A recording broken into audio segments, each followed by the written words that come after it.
2020 sucked. But get that out of here. This is going to be more than just a 5-second video, especially with my insane ramblings. Oh boy, we're going to be here all week. But no, that's really the best way to describe last year. It sucked. It sucked royally, especially because of the coronavirus and just, the mental strain it had on everyone. And it's 2021. It's still here. We're still experiencing it. It's not going to go away anytime soon. But, I mean, just as long as we're taking, the safety precautions, doing all that stuff, fighting the good fight, never giving up, then hopefully there will be a light at the end of the tunnel this year. Hopefully 2021 will be a lot better. Knock on wood.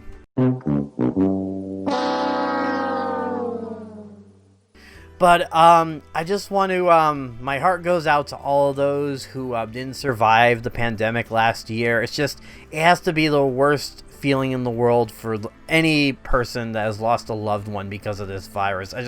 I feel for you guys. It's just really the worst.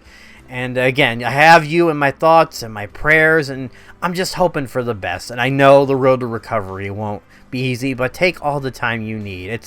It's going to be a long one, trust me on that. But I just don't want to think about it anymore. It just makes me sad. Let's move on to super fun, happy times. Yay! But, film and TV didn't fare much better, especially because, you need your actors, you need your crew members to, be in distance of each other to actually bring a project to light, and obviously that couldn't happen because of the pandemic. And video games, they didn't have it much easier.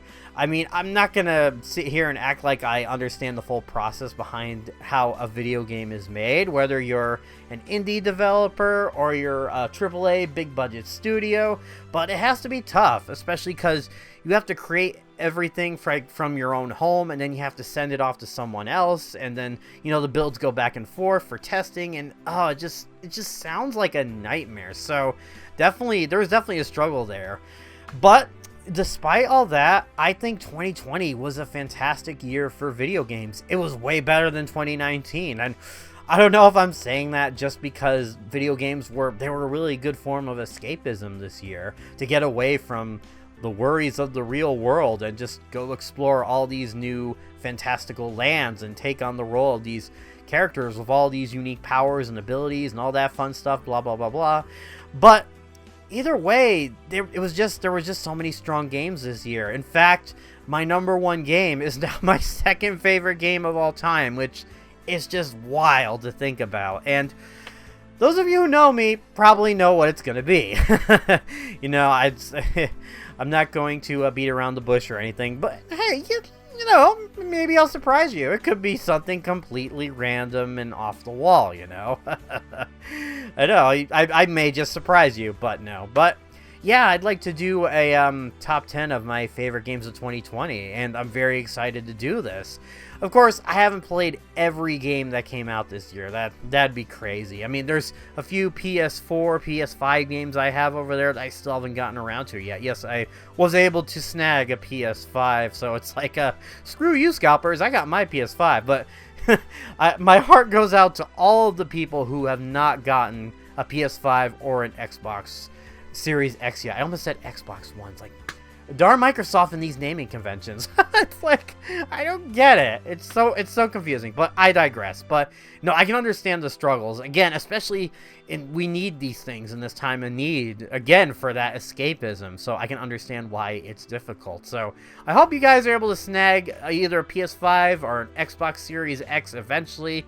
I'm kind of considering an Xbox Series X after all the things I've heard about it, because it's like, especially with that backwards compatibility, it's tempting. It's tempting. But either way, we're not here to talk about those. We're here to talk about my top 10 favorite games of 2020, and also some runner-ups, and two games that were meh, where they weren't bad or anything, but they weren't like great either. There wasn't any game that I felt was particularly bad this year, but nothing that was inspiring.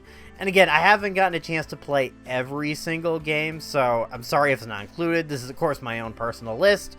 If you agree with me, cool, but if you disagree with me, let me know. I'd love to hear your own take on it, because we all, of course, as individuals, we all have different views on things, you know? So, yeah, just let me know. I'd love to hear what your top 10 games are. Without further ado, let's get started with Kingdom Key 23's Top 10 Video Games of 2020. The first game that I thought was meh was Call of Duty Black Ops Cold War. I mean, it's just Call of Duty. What more do you expect? Get that out of here. You're just giving yourself more to edit, future me. Stop it. But yeah, it's just every year we get a new Call of Duty, and at this point it's just become the same, run and gun gameplay. I mean, you shoot the bad guys, they shoot at you, get behind cover, generate some health, yada yada yada, all that stuff. I mean, you got your campaign, you have your multiplayer, which is pretty much the same, and then you have the zombies mode, which honestly, from what I've played, I didn't get a chance to play much of it. It was surprisingly underwhelming. So maybe asking yourself, why would I even bother with the series? Because, it's junk food, okay? It's like the Fast and the Furious of video games. You know it's going to be stupid, but, it has its fun moments. And the thing is that the series wouldn't be as popular if it didn't have, good games to its credit. I really liked the first two Call of Duty games that came out, and some of the Modern Warfare games are good, especially too, because it had this really special co-op mode where you take on these special challenges, and they're really awesome. I really like it. And I liked Advanced Warfare for the Exo Survival mode, just using all the cool power-ups and going up against all these different kind of soldiers, and you had all the drones and giant robots you get to kill with sticky grenades. It was a lot of fun. But this one is just kind of, again, serves as a reminder just how stale the series has gotten, in my opinion. But the campaign definitely had some highlights, especially with, there is a twist in the story, too, where it turns out that the main character you play as, he worked for the enemy, and then he was betrayed. And so some American troops got a hold of him, and then they sort of mind-controlled him and give him some a new personality, new memories, and planted him with false memories, kind of like what they did in BioShock, which was a good twist, but at the same time, it kind of pisses me off, because we're supposed to be the good guys here, but yet we're okay with just mind-controlling stuff. I was trying to think, maybe the guy would be okay, the main character you play as, maybe he'd be okay with it because he got betrayed, but I don't know. It just feels like it just made these characters really unlikable. And I guess, to be fair, they do give you an option on whether or not you want to betray them, which, I guess it kind of sucks that I'm a bit too nice of a guy, even to fictional characters, because even I just wanted to, save the day and go in guns a-blazing and all that stuff, which, the final battle is pretty underwhelming.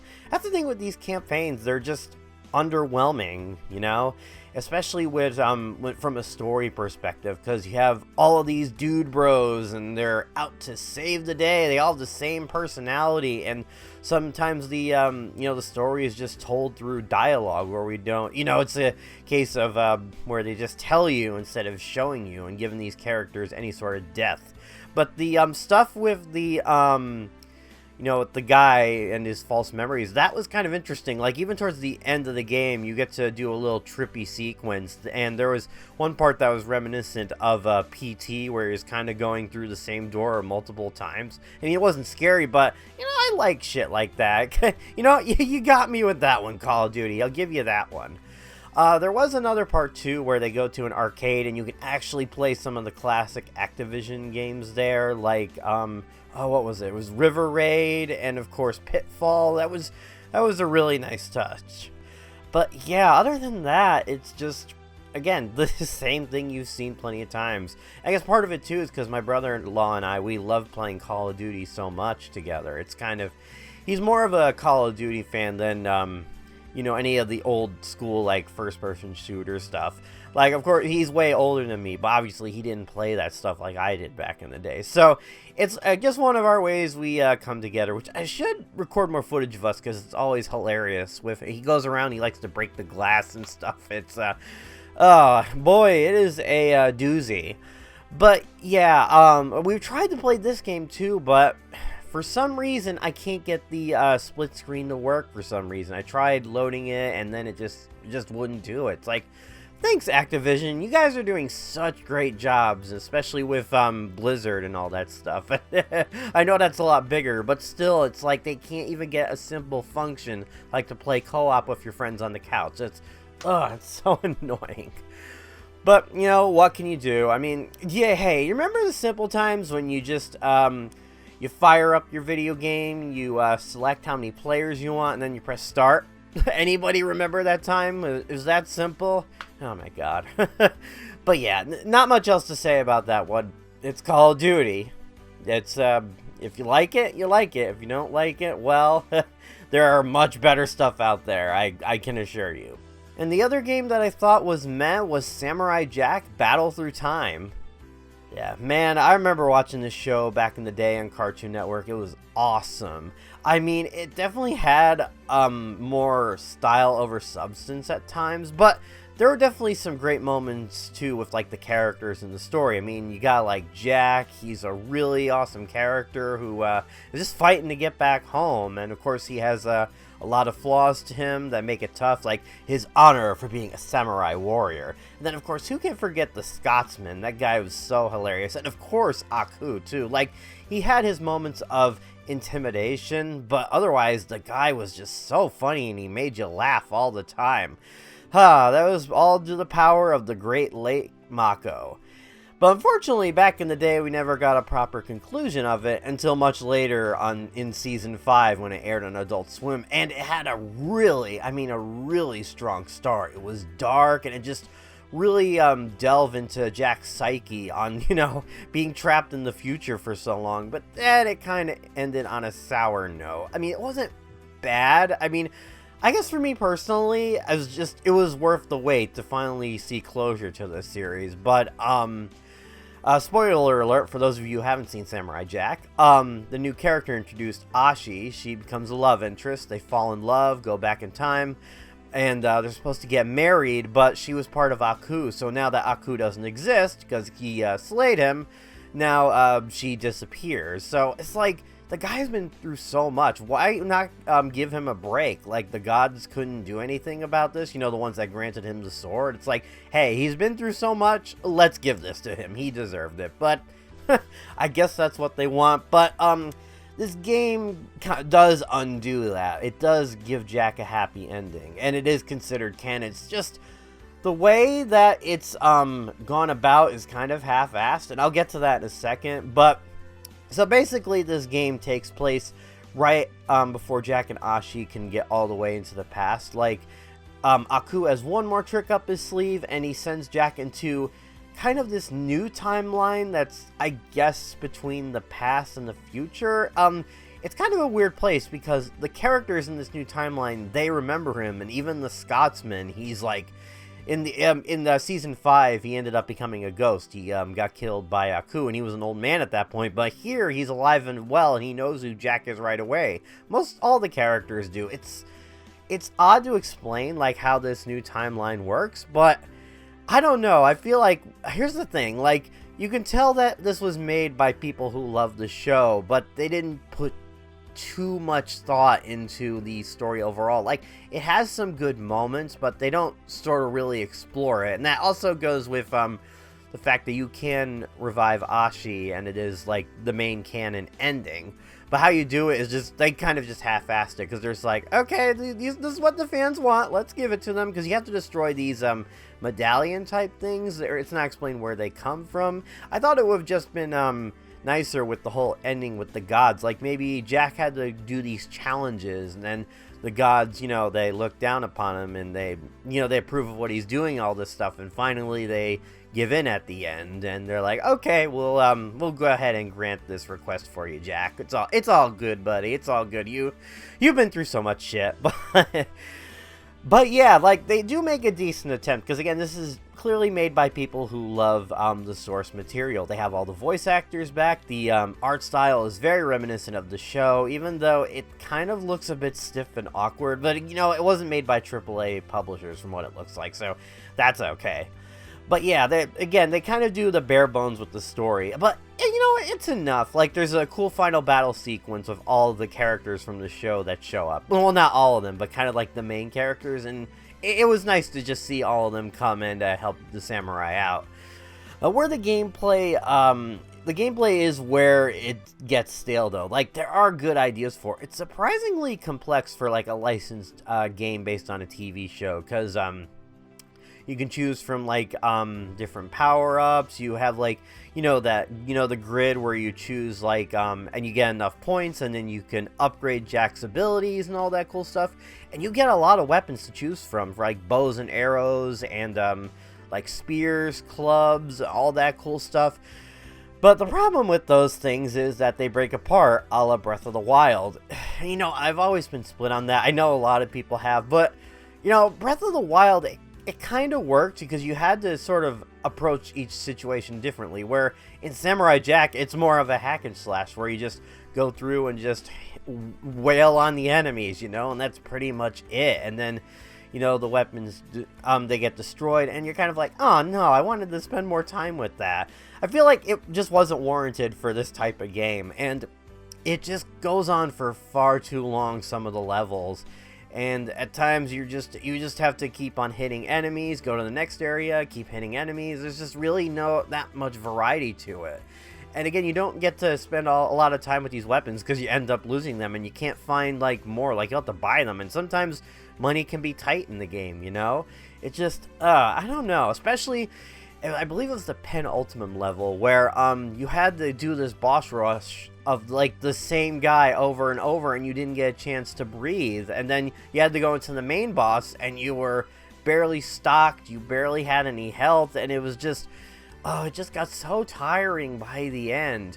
Again, I admire what the team did, because I said it before, but this was clearly made by people who love the show, but it's one of those style over substance types. Well, not style over substance. That's more with the Samurai Jack show itself, where, again, they were more focused on the fan service than providing decent gameplay. And, I mean, thankfully, I liked the show a lot, Samurai Jack, so I was able to get into it at moments, but it wasn't anything major, it wasn't anything big. It was definitely got tiring towards the end. If you like Samurai Jack, you'll get an enjoyment out of this. But I'd probably prefer just watching the show, or if you just want to see the scene with Jack and Ashi together, it's only 10 seconds or something.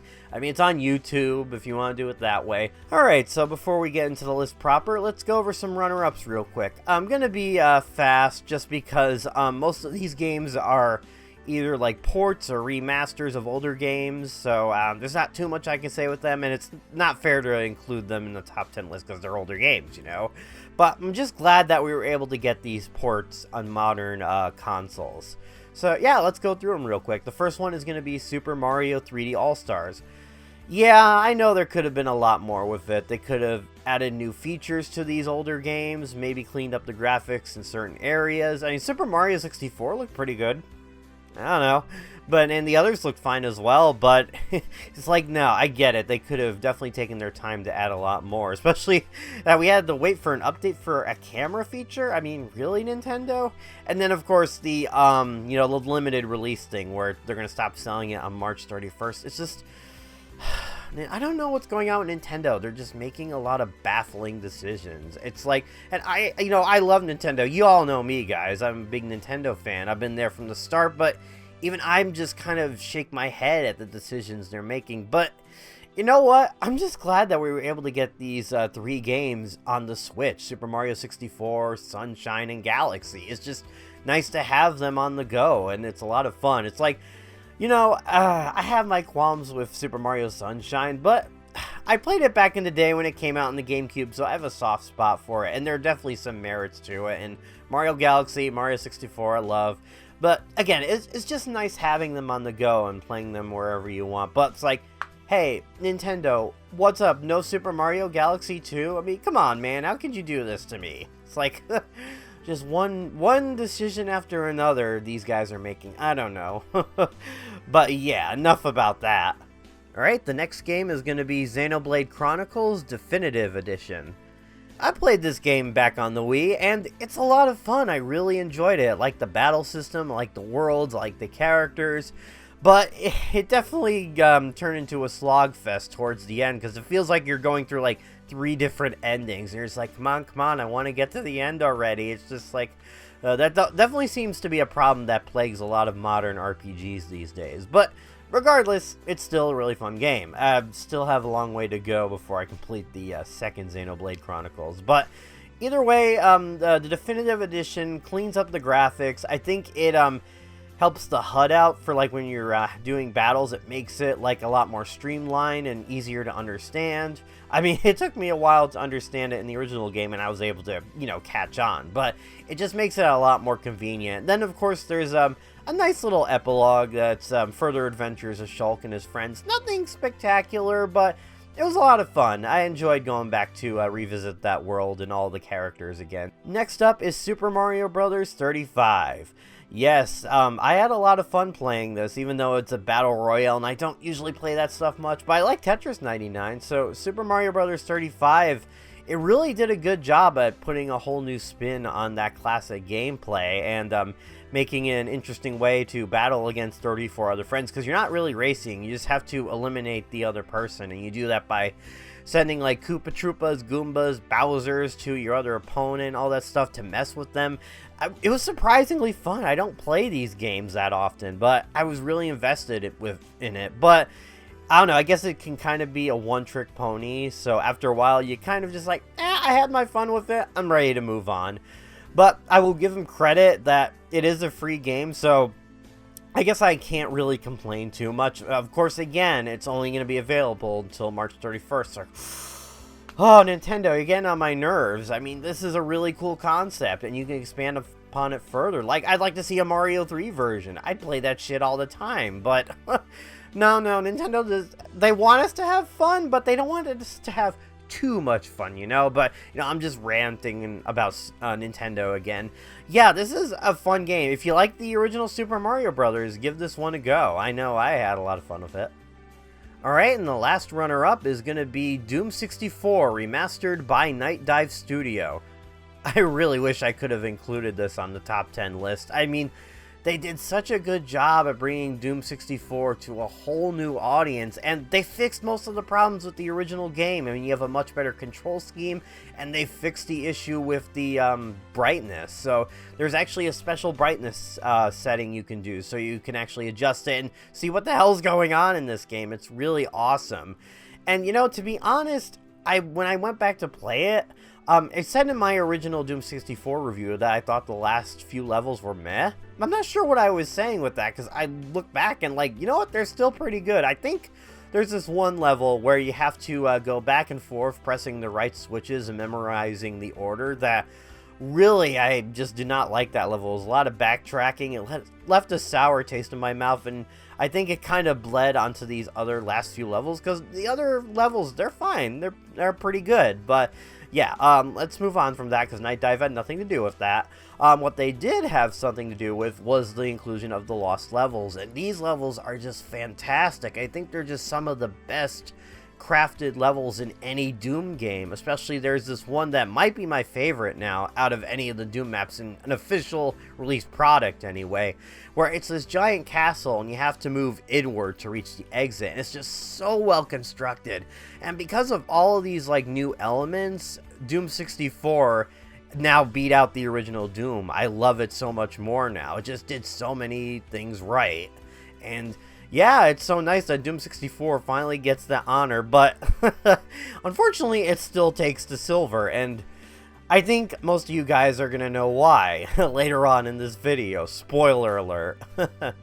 But I guess if I were to have a minor complaint with the Doom 64 Remastered is I liked how they kept it true. They didn't add anything crazy. I would have at least liked, you know how a lot of Doom ports, they have, well, not the source ports anyway, they have all the, a tally that keeps track of the monsters and the secrets during a level. I kind of wish they had that too, so I kind of know what I'm doing during the level. I need to know how many secrets I need to find left. But I thought that was lame that they couldn't add that. Again, I get it that they're trying to go for authenticity, but I mean, it's okay to add some quality of life improvements just to make things a little more convenient for us. But you know what? It's still Doom 64. It's even better than ever, and I highly recommend checking it out. We'll start the list proper in the next video. Take care, bye!